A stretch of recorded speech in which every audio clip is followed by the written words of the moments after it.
it's become evident to me that education is no longer education. And I've known this for a long time, but it's been hammered home even clearer over the last few years that what's considered education, largely in modernity, 90 to 95% of the time isn't that, but is in fact social engineering and a kind of conditioning and programming.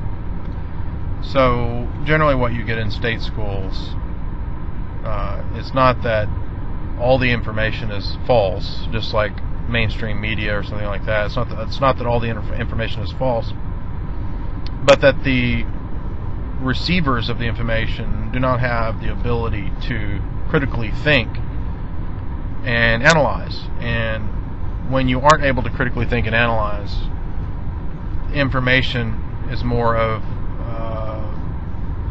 it functions more like propaganda. So a lot of websites and a lot of news sources and a lot of researchers and alternative media and people with conspiracy sites or whatever, since they themselves oftentimes don't have proper foundations and don't have a good insight into human nature, will generally propagate things that aren't really helpful. So in other words, the underlying assumption is that if we just spew forth endless information, there's a sort of endless data stream without any kind of grounding or foundation by which to classify and place the information, we're essentially just receiving a program, being programmed, if you will.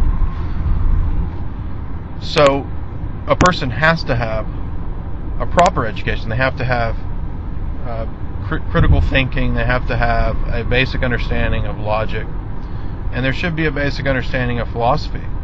And what constitutes philosophy and a philosophical worldview should be the starting point, because without that, again, if you don't have the ability to properly use reason as the tool that it's meant to be, then one will be privy to the irrational swaying of all kinds of different bizarre positions.